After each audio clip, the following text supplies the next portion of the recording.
생생하게 상생하며 YTN 라디오 생생경제.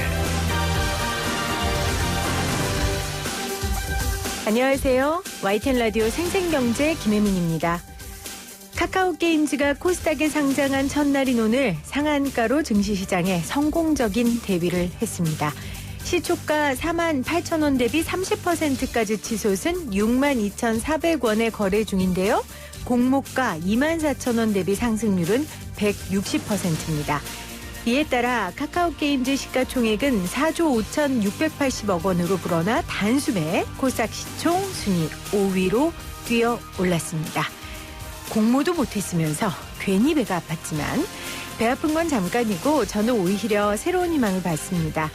카카오게임즈가 이렇게 뜰 수 있었던 건 언택트 시대의 게임이라는 산업과 또 카카오라는 플랫폼 때문 아니겠어요? 새로운 시대의 새로운 기술이 결국 단숨에 시총순위 5위를 기록할 만큼 뜨는 기업을 만든 겁니다. 개천에서 용나는 거 이제는 없다고 생각했는데 좋은 아이디어 성실 그리고 시대의 필요가 잘 맞으면 오히려 더 큰 용이 될 수도 있지 않을까 싶습니다. 2020년 9월 10일 YTN 라디오 생생경제 지금 시작합니다.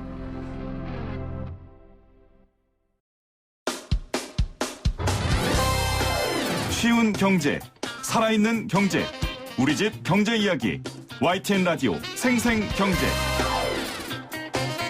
오늘 가장 뜨거운 경제 뉴스를 제일 생생하게 전해드리는 시간입니다. 청와대는 오늘 비상경제회의를 열었습니다. 국회에 제출할 4차 추경안을 결정하고 민생경제 종합대책을 논의했습니다. 문 대통령은 피해가 가장 큰 업종과 직종에 집중해 최대한 두텁게 지원하는 피해 맞춤형 재난지원 성격의 추경이다라고 정의했는데요. 어떤 내용들인지 상명대 경영학과 서지용 교수 전화로 만나봅니다. 교수님 안녕하세요. 예, 안녕하세요. 자, 먼저 내용을 살펴보죠. 4차 추경 규모가 7조 8천억 원입니다. 규모는 어떻게 평가하십니까? 1차 추경, 3차 추경에 비해서도 상당히 규모는 작고요. 네. 어쨌든 이번에는 이제 맞춤형으로 이제 소상공인, 자영업자 지원하다 보니까 한 7조 8천억 정도로 상대적으로 이제 규모가 좀 작은 걸로 편성이 된 것 같고요. 어쨌든 정부에서는 코로나 재확산 직격탄을 맞고 있는 소상공인, 자영업자 집중 지원하겠다고 얘기를 하고 있는데, 어쨌든 그 금액이 자영업자들한테 최대 200만 원밖에 지원 안 하는 걸로 돼 있고, 네. 그다음에 무엇보다도 이제 그 소비 지출 진작을 하기 위해서는 이제 국민들한테 지원해야 되는 부분들이 없잖아 있는데 그런 부분들이 빠진 건 좀 아쉬운 부분이기 때문에 효과가 그렇게 크진 않지 않나 저는 이렇게 조심스럽게 생각이 됩니다. 네.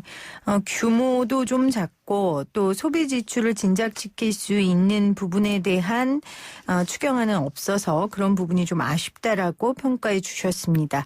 선별적 지원으로 지금 진행되는 거잖아요. 2차 재난지원금은. 예. 그런데 말씀하신 것처럼 지금 최대 200만 원까지 현금으로 지원하겠다는 거죠? 예, 말씀드린 바와 같이 200만 원 정도밖에 이제 효과가 안 나타날 것 같은데 사실 200만 원을 이제 자영업 하시는 분들한테 나눠줄 경우에는 한 1, 2개월 월세를 정도 납부하는데 도움은 될지 모르겠지만은 가장 관심이 있는 이제 매출 확대로 이어질지 좀 의문이 드는 게 한계인 것 같습니다. 그렇죠.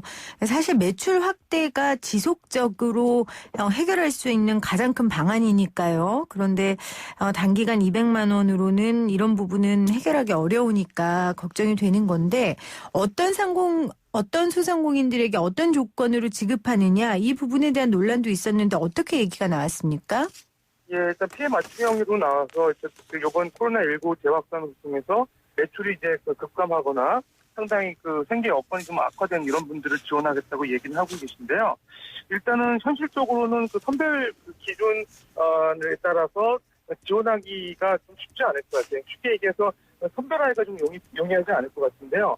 예를 들면 이제 문제는 자영업하시는 분들인데 이분들이 소득이 1년에 한 번 정도 나오게 되고 그거를 이제 보통 발생 다음에, 그러니까 올해 5월이죠. 5월에 이제 종합소득세 신고를 통해 가지고 이제 파악이 되는데, 네. 1차 지난금 때도 얘기했지만은 이미 이제 5월이 지나기 때문에 이제 사실은 그거를 다시 소득 파악하는데 좀 문제가 있을 것 같고 작년 소득이거든요. 그런 문제가 있고. 그렇다고 하면은 이제 소득 감소에 대한 자영업 하시는 증빙 자료를 이렇게 낸다고 했을 때 어느 정도까지 진위 여부를 확인할 수 있는지 그것도 사실 논란이 될 수 있고요. 그러다 보면 또 시간도 많이 걸리고 해가지고 선별하는 자체만 놓고 보더라도 상당히 시일이 걸릴 것 같은 우려가 있습니다. 네. 그런데 김상조 청와대 정책실장은 이렇게 이야기했어요. 가능한 본인이 자신의 소득을 증명할 필요가 없는 방식으로 하겠다.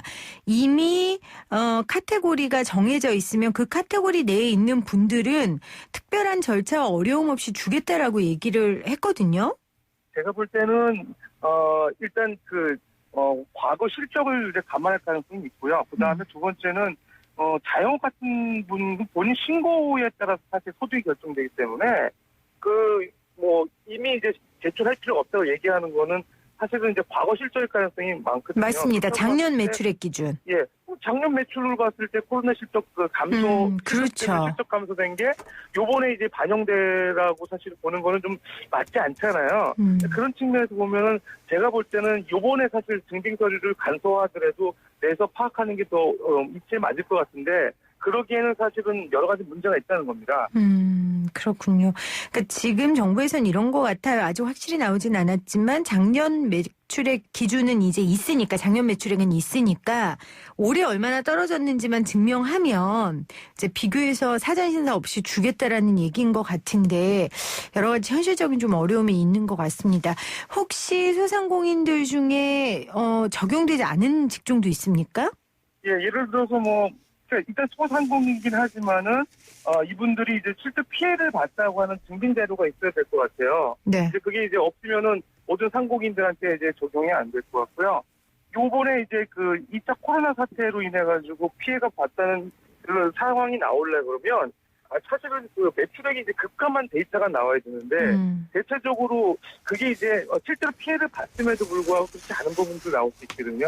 예를 들면은 워낙 매출이 작았던 분들 같은 경우는 어차피 지금 또 매출이 작아도 퍼센테이지로 보게 되면 급감하지 않잖아요. 네. 근데 그런 부분들이 있고 그래서 사실은 상황들은 다 다르기 때문에 선별을 찾는 데 가장 문제가 있고 그다음에 이 긴급재난지원금을 소상공인 또 자영업자한테 지급한다는 취지에서 맞지가 않는 것 같아요. 왜 그러냐면 추경에 소상공인 지원 정책에 대한 지원금이 있거든요. 이미. 그거하고 중복될 문제가 있는 것 같고요. 긴급재난지원금은 대체적으로 다른 나라에서도 국민을 대상으로 해서 지원하는 금액들이 이게 특정 어떤 업종이나 직종에 계신 분들한테 지원하는 게 아니거든요. 네네. 또 오해 소지가 있기 때문에 좀 그런 거에 대한 정부가 명확한 가이드라인이 있습니다.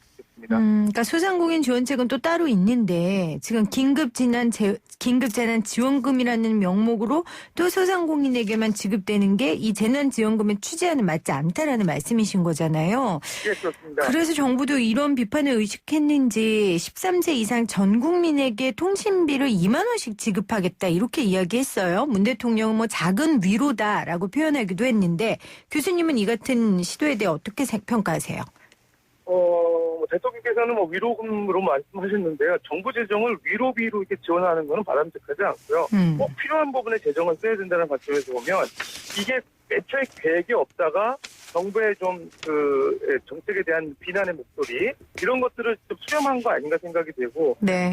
또 통신비 2만 원이라는 것도 이렇게 맞지 않는 것 같아요. 왜냐하면 73세 이상 전국민 통신비 2만 원이라는 게 사실 이거를 전체 국민 지급하는 것도 사실 작은 금액이 아닌데 굳이 이렇게 할 필요가 있나 생각도 들고요. 제가 또 이해가 안 되는 거는 지금 가계 소비 항목별 지출 전망 작년에 나온 자료 한국은행 자료를 보면 우리나라 가계 소비에서 차지하는 비중이 가장 높은 고정비가 의료보건비예요. 네네. 그 다음에 이제 교통비 다음에 통신비인데 네. 의료보건비에 대한 비중이 사실 높음에도 불구하고 왜 통신비를 선택을 했는지 사실 그게 가장 요즘같이 이렇게 금액이 작기 때문에 그걸 지원해주는 건지 잘 이해가 안 되고 오히려 통신비를 지급한다는 것보다는 오히려 통신업체들이 이제 통신비 높게 책정을 해가지고 이제 국민들이 부담이 되고 있는데 네. 오히려 이건 통신업자들한테 통신비 좀 인하를 좀 할 수 있게끔 정책을 하는 게 오히려 더 이 통신비 지급하는 것도 현실적일 것 같거든요. 그러니까 대기업 통신료 인하 정책이 오히려 2만 원 지급하는 것도 훨씬 나을 것 같아요.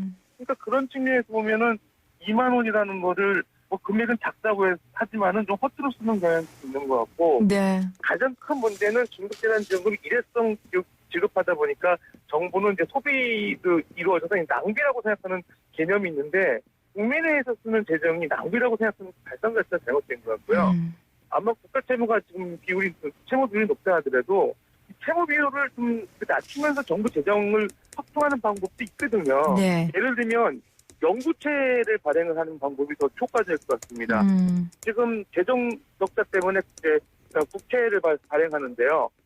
영구채라고 하는 건 이제 만기가 없는 거죠. 근데 이거를 발행해서 한국은행이 매입을 하게 되면 이거는 정부 부채로 잡히지가 않아요. 네. 다만 한국은행 손실로 인식이 되고 결과적으로는 이게 이제 비난의 목소리가 나오는 거는 이게 이제 정부의 지출을 중앙은행 발권력을 통해서 이제 사용한다. 이게 좀 비난하는 분들이 있는데 지금 수당 방법 가리지 않을 상황이고요. 그다음에 지금 인플레이션 우려 가능성도 있지만 지금 워낙 지금 0% 물가 수준에서 디플레가 심화되고 있는 상황에서 지금 영구채 발행해가지고 나오는 인플레이션은 충분히 감내 가능하다고 생각이 되거든요. 네. 그러니까 그런 측면에서 보면은 재정 확충의 방법 좀 다원화해서 좀 전 국민 아니면 최소 국민 대상 선별 지급에도 하는 방법을 강구하는 건 현실적이지 않나 생각합니다. 그러니까 지금 서 교수님께서는 좀 장기적인 관점으로 근본적인 대안을 정부가 제시해라. 재정 확정할 수 있는 방법들 연구하고 그리고 통신비 같은 거는 그냥 2만 원씩 지원해 주는 게 아니라 대기업이 통신료 인하할 수 있도록 정부에서 길을 트고 좀 이런 노력을 좀 해달라는 말씀이신 거죠. 예, 그렇습니다. 이럴 때일수록 좀 사실 근본적인 문제를 짚는 게 정부의 역할이지. 그렇죠. 임시 방편의 그 땜빵식으로 정책이 나오는 건 사실 한계가 있거든요. 네. 좀 급할수록 돌아가라고 이런 정부의 신중한 어떤 정책이 중장기적으로 효과를 발휘하지 않을까 생각이 듭니다. 네. 자, 또 하나 내용 살펴볼게요. 특수고용 노동자, 프리랜서 같은 고용 취약계층을 위한 긴급고용 안정지원금도 추가 지원이 결정됐습니다. 어느 정도 지급이 됩니까?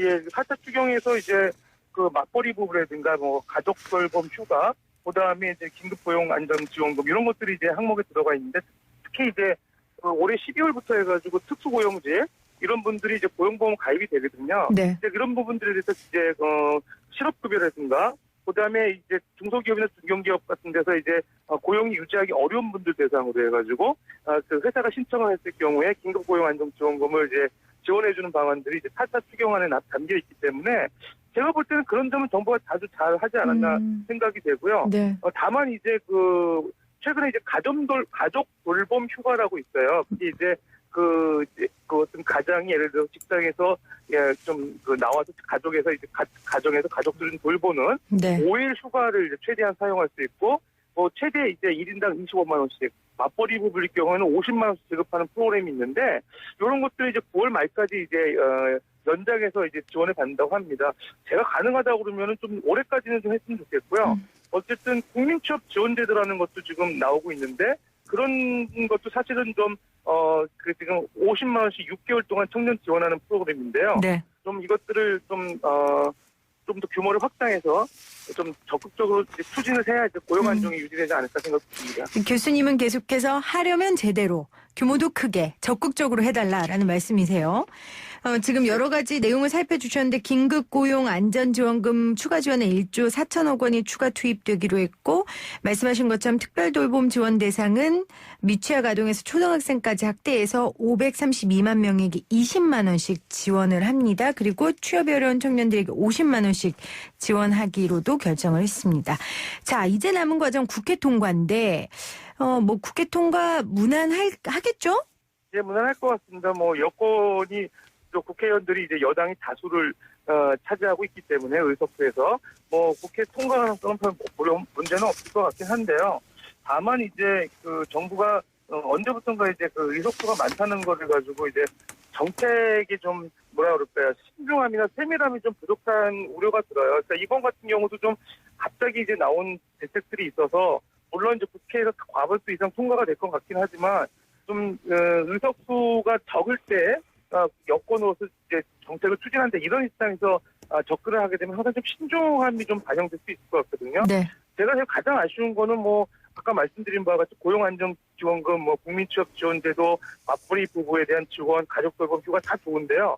전 국민 또는 선별지급 지원이 이루어지지 못한 것은 이번 긴급재난지원금의 가장 아쉬운 부분이고요. 네. 차라리 소상공인의 지원 프로그램을 통해서 지원해주고 이쪽 부분은 긴급재난지원금 측면에서 고려했으면 더 좋지 않았나 생각이 듭니다. 네, 알겠습니다. 상명대 경영학과 서주영 교수와 함께 이야기 나눠봤습니다. 교수님 고맙습니다. 예, 감사합니다.